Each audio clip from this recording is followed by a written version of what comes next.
All right, good morning, everybody. If you liked what you heard and you can count to 4, you should come join us for chimes. No musical ability required. You just have to count to 4 and have a right hand and a left hand to play a chime, or one. You can just play one chime. We rehearse Wednesdays at 7 o'clock, so if you would like to join us or just try it out, there's no pressure. You can just come try it out. We're always looking for more chimers. So good morning. My name is Diann Anderson, and I use she, her pronouns. Our opening words today are from Reverend Michelle Collins, titled, "To Care Without Drowning." Some days the world's pain floods through us like water through a broken dam, every headline, every cry of distress becoming our own.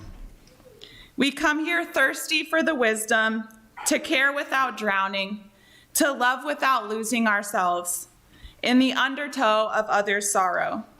Come, let us seek together the steady foundation from which true compassion flows. And now, as Tom lights our chalice, let's all recite our chalice lighting words, which are in your order of service and on the screen.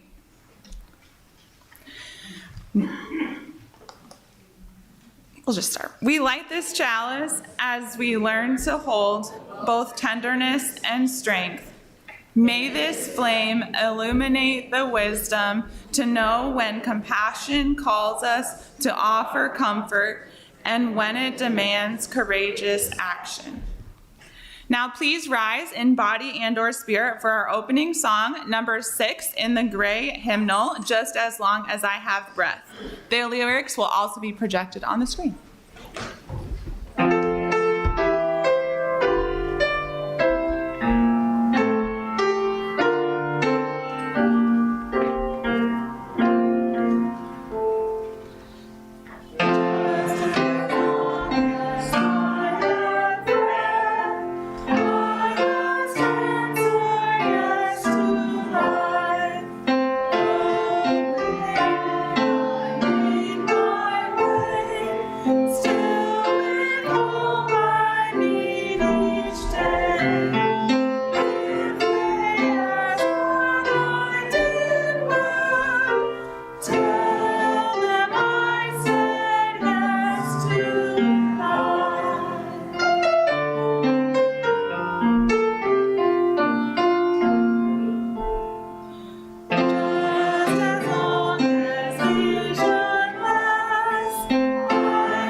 Remain standing, please. In the spirit of love and fellowship, we now greet the holy in our midst by briefly greeting those around us, especially those we do not know.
the children come hang out up here, please? That way.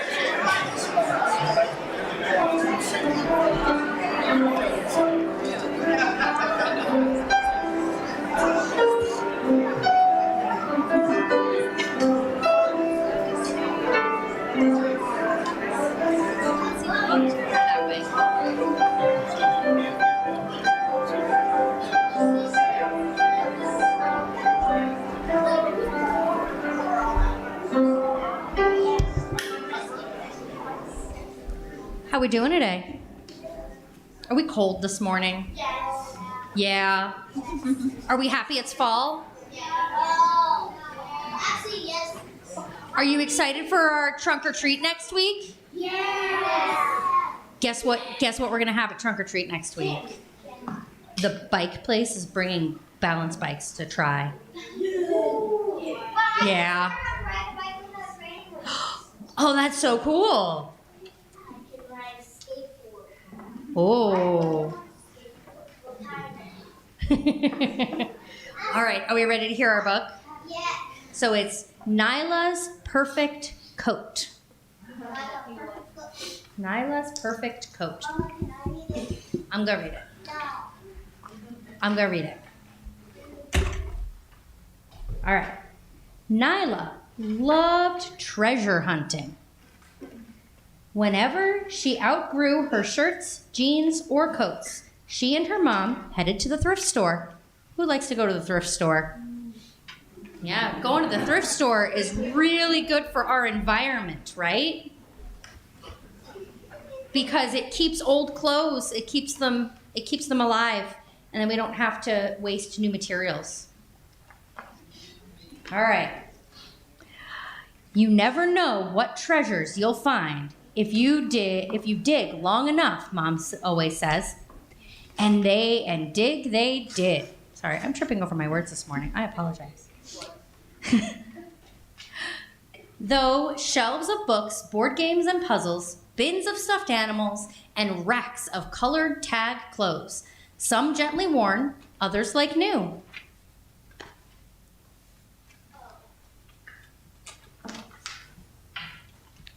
Oh, she found something. It's so warm, said Nyla, and it fits perfectly. You don't need another coat, said Mom. Last year's fits you fine for now. Nyla's heart sank. Last year's coat? The coat with the tricky zipper and the well-worn trim? Who's wearing last year's coat again this year?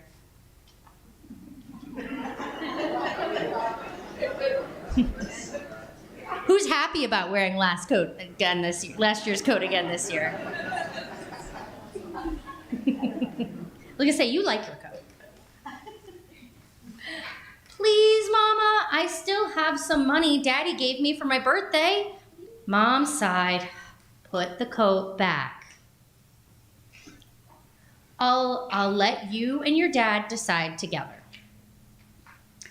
On the way home, all Nyla could think about was the puffy, brightly colored coat with its easy glide zipper.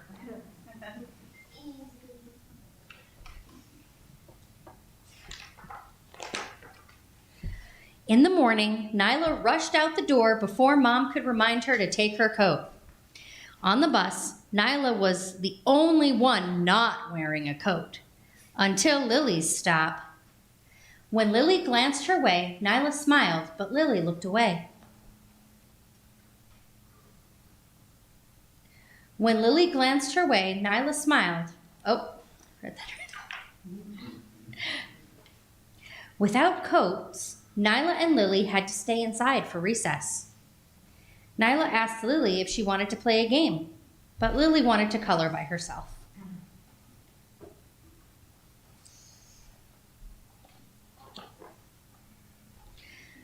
When the bell rang at the end of the day, Mr. Hawthorne said, "Remember your coats on Monday, girls, if you want to go out for recess." Nyla gave a thumbs up. Lily kept her head down and shuffled out the door.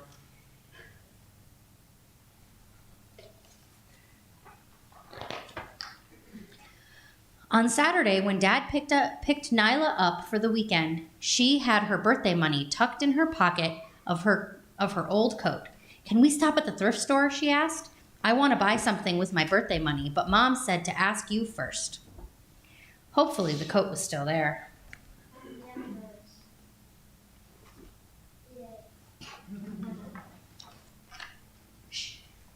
It was! The coat was still there. "Do you really need 2 coats?" asked Dad. "No, but I really want this one," she said as she twirled around in the front of the mirror.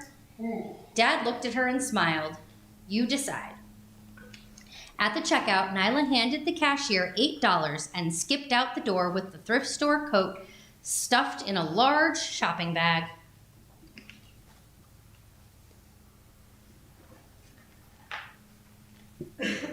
On the drive home on Sunday, Nyla noticed a for sale sign in Lily's front yard. "Lily's moving?" she asked. "Her family's going through a hard time," said Dad. Nyla wasn't sure what Dad meant, but now all she could think about was Lily in her too big sweatshirt coloring by herself. By the time she got home,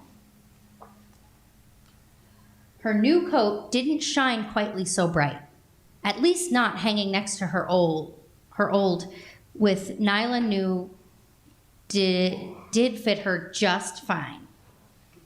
So now she's rethinking whether or not she needs 2 coats, right? At dinner, Nyla pushed her pasta around her plate. She didn't feel like eating. Finally, she sat. "I don't think Lily has a winter coat." "You don't?" Mama asked. "No." And then Nyla told Mom about Lily's too big sweatshirt and how sad Lily seemed. "And now I have 2 coats."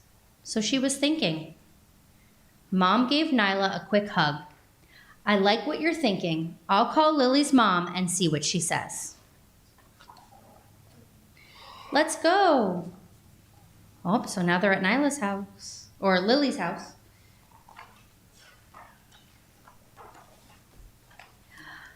And when the recess bell rang on Monday, everyone went outside. Because she gave Lily a coat. Was that a good story? All right, are we ready to go downstairs after that long story of mine?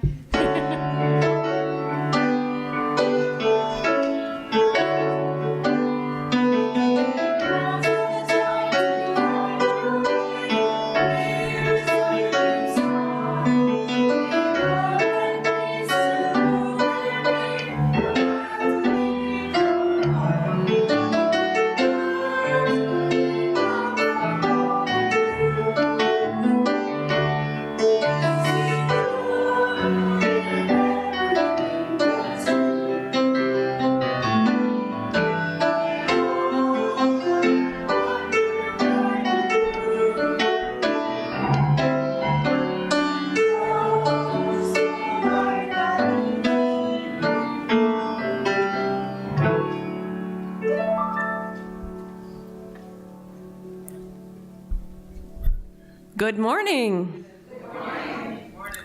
I'm Ann Harrington, a member of the Pastoral Care Team. As we gather today, we pause to reflect on what lies in our hearts. In this time of sharing, we take a moment to recognize our personal joys and sorrows and to read from the book of joys and sorrows, those personal life events you have chosen to share with us. Do we have any joys online? Just a minute, please.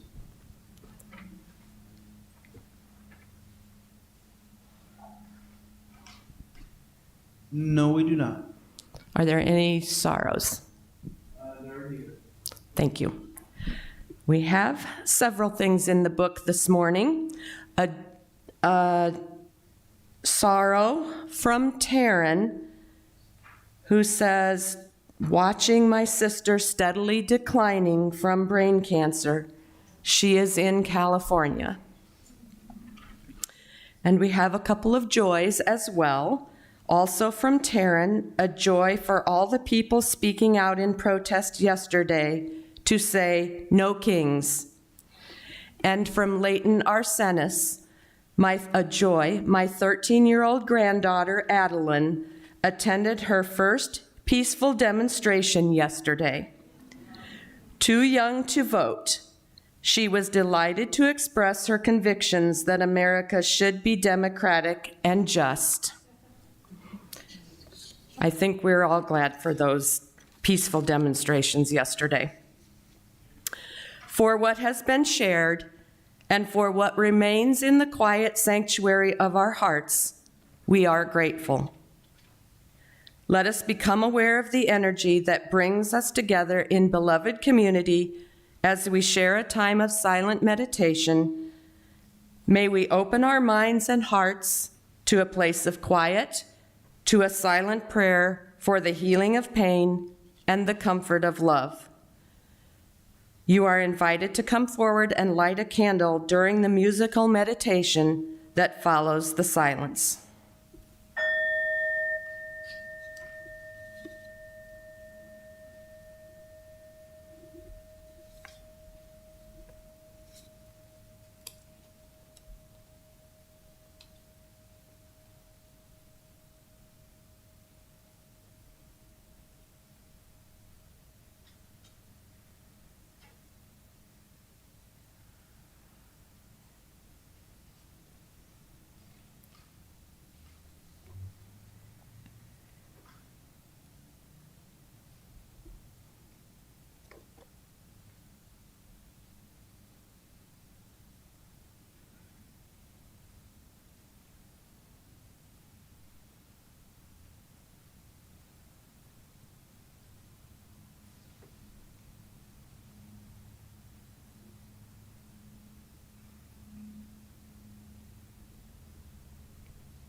This congregation is a theologically diverse religious community with membership open to all who are in accord with our values.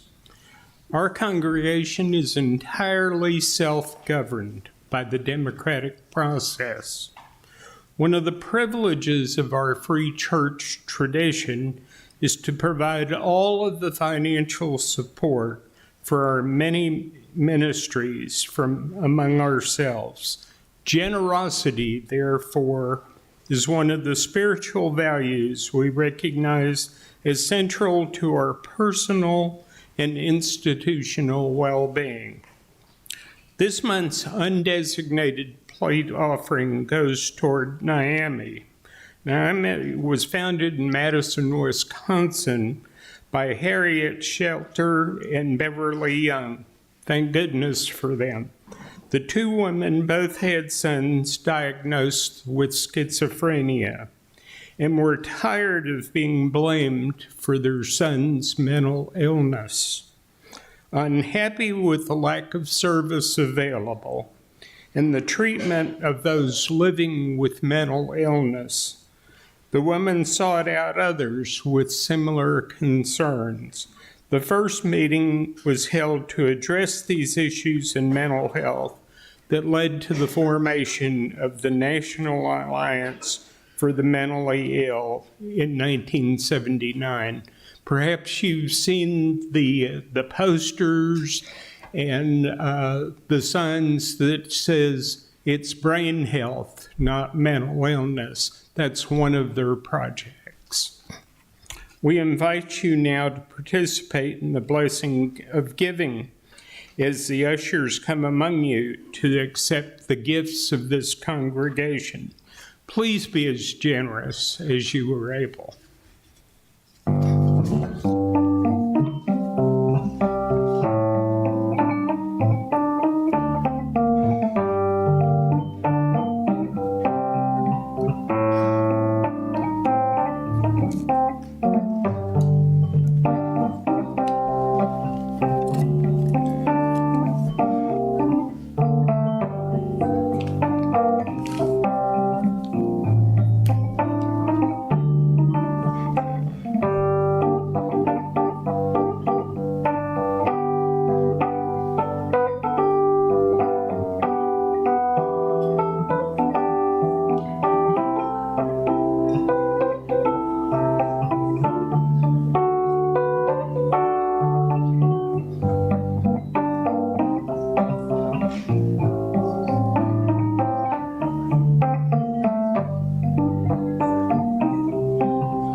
For all of the gifts of time and treasure that you give to this congregation, with sincere gratitude, we thank you.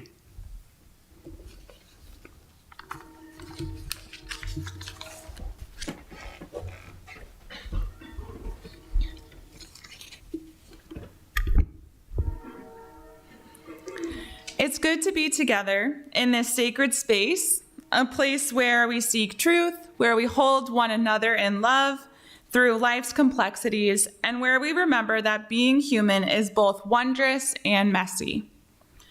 Today, I want to talk about boundaries and compassion, two words that might not seem like they belong in the same sentence. When we think about compassion, we often imagine open arms, generosity, and acceptance. When we think of boundaries, we imagine fences and limits, or perhaps even rejection. But as researcher and storyteller Brené Brown reminds us, true compassion cannot exist without boundaries. I've been trying to read more nonfiction books, a lot of which have been biographies or memoirs or even self-help books. And I recently finished a book by Brené Brown. And while her work isn't perfect, she had a lot of ideas that she wrote about that really felt you to me. And when I saw some of her quotes listed on our worship page for service planning for this month, I knew that it would fit perfectly with this month's theme of compassion. Brené writes that one of the most compassionate people she ever met told her, "I am the kindest to the people who respect my boundaries." That really struck me. It means that love isn't about saying yes to everything. It's about loving clearly and courageously with integrity. Boundaries are simply the lines that define what's okay and what's not okay for us, emotionally, physically, spiritually. They are not walls built from fear or anger, but guiding lines built from self-respect and honesty. Brown says, sorry. I'm a little distracted. Brown says, compassionate people ask for what they need. They say no when they need to. And when they say yes, they mean it. Most of us, though, have been taught that saying no is selfish or unkind. Many of us were raised to be nice, especially Iowa nice, to keep the peace, to please others, even if it costs our peace of mind. But true kindness doesn't mean pleasing everyone. It means being real with one another. When we don't set boundaries, we often end up feeling resentful, exhausted, or even fake. We offer love that comes not from abundance, but from depletion. And that's not compassion. It's self-erasure. Brené Brown's research shows that the most compassionate people also have the strongest boundaries. Why? Because when we are clear about our limits, we can be generous without resentment. We know what we can give freely and what we need to protect to stay whole. In her words, compassion is not a soft practice. It's a practice of courage. It's standing firmly in who we are so that when we reach out to help others, we do so from solid ground. As Unitarian Universalists, we affirm the inherent worth and dignity of every person, which also includes ourselves. That principle requires us to practice compassion that is sustainable, not self-sacrificing. To respect the dignity of others, we must also respect our own. It sounds noble to say, "My heart is always open," or "love has no limits." But human love isn't infinite. We are bound by time, energy, attention, and emotional capacity. Pretending otherwise leads to burnout and disconnection. Boundaries do not diminish love, they focus it. Like the banks of a river, boundaries give love direction and strength. Without them, love becomes a flood everywhere and nowhere. Think of a teacher, a nurse, a parent, a minister, people whose work depends on compassion.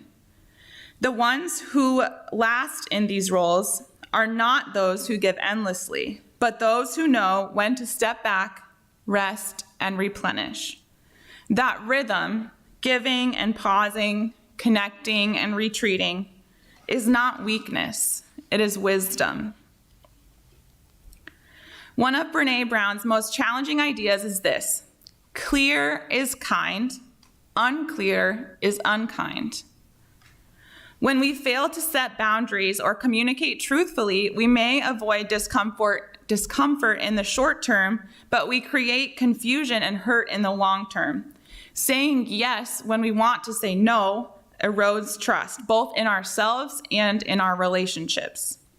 So part of being compassionate is having the courage to disappoint people. That's a hard truth.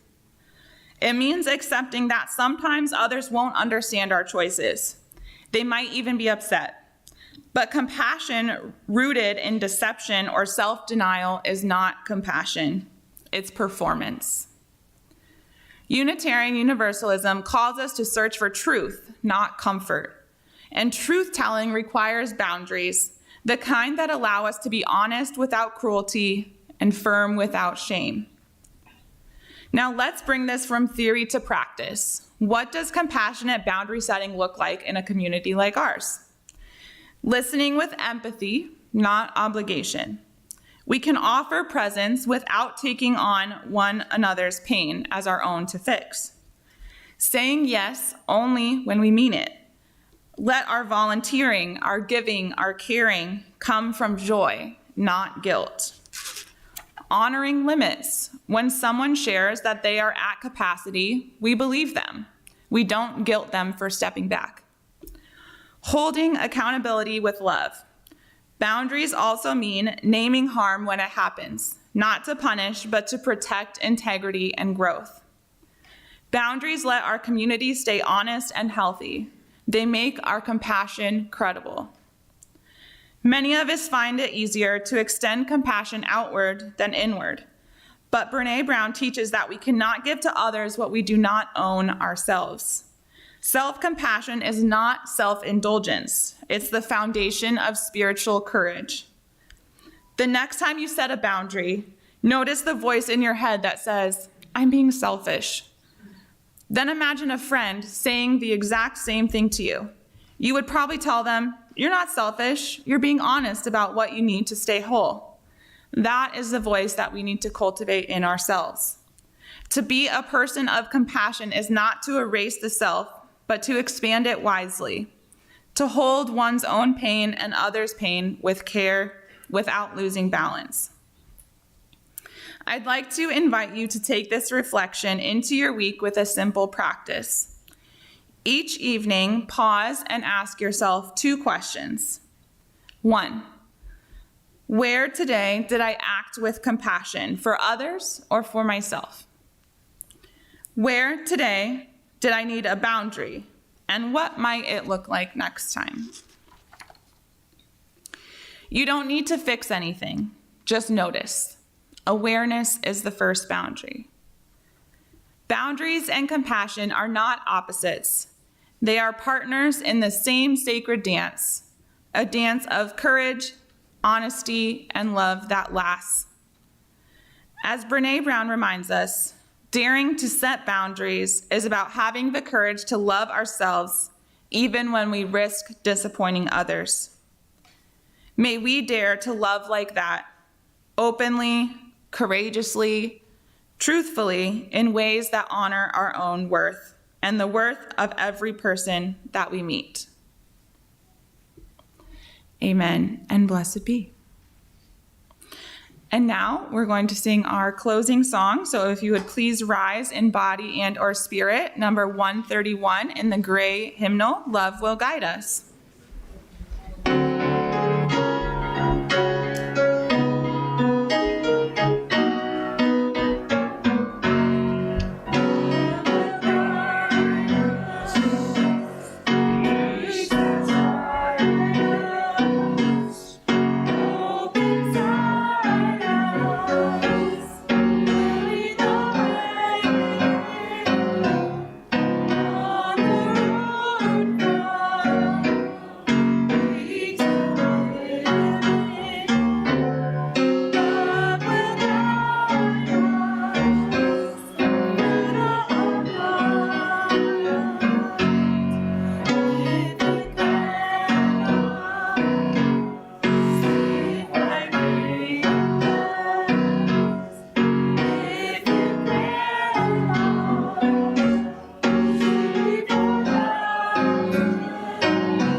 remain standing as we extinguish our chalice and join in the unison reading that's on your order of service and on the screen.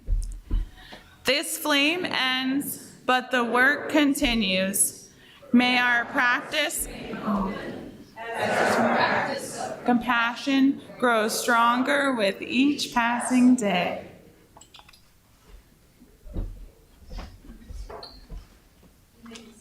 Oh, you can sit down. You may be seated. There's one more announcement.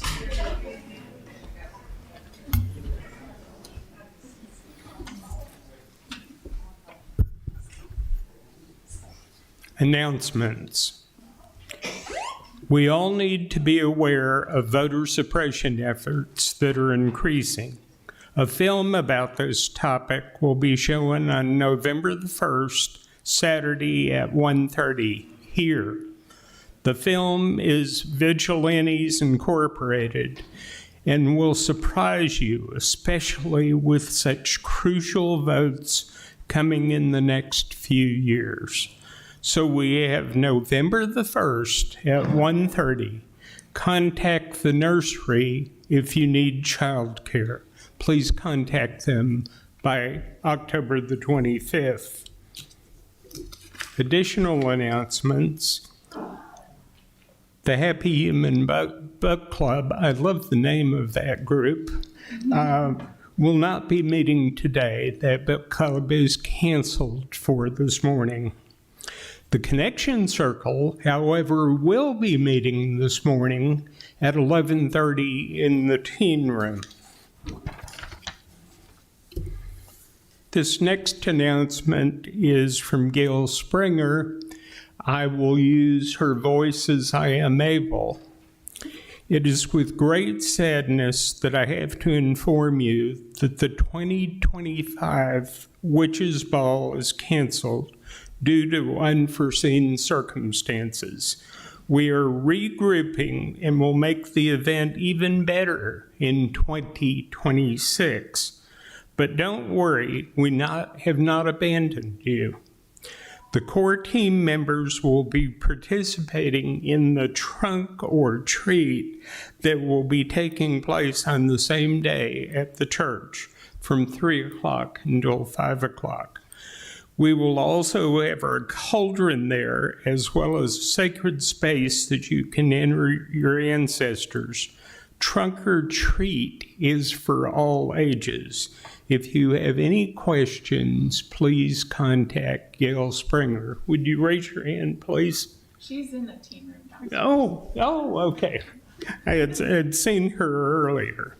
Okay. Another announcement. After discussing with a few congregants, it has been found that we have enough people that are interested in starting some tabletop role-playing games.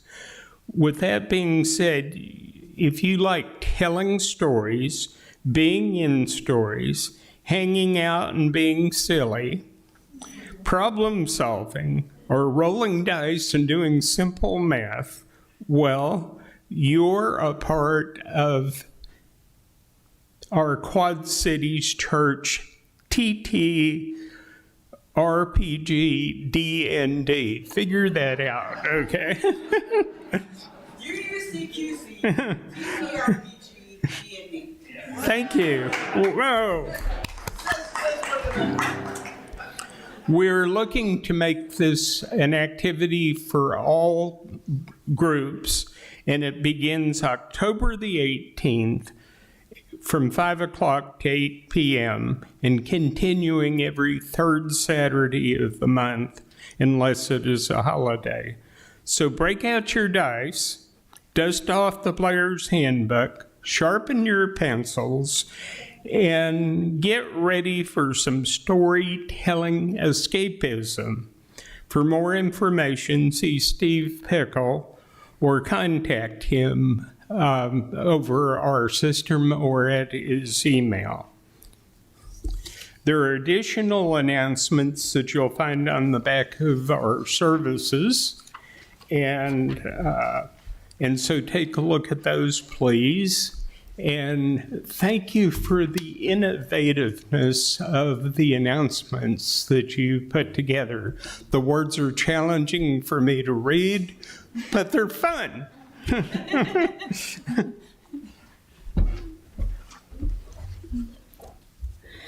As we prepare to leave this place, may we remember that compassion does not mean saying yes to everything. If you take one thing away from today, it does not mean saying yes to everything. I'm also talking to myself here.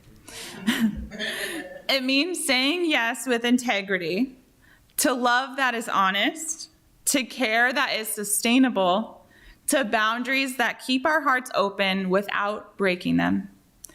May we go forth with gentleness toward ourselves, courage in our truth, and generosity in our living. May we love with clarity, give with joy, and rest without guilt.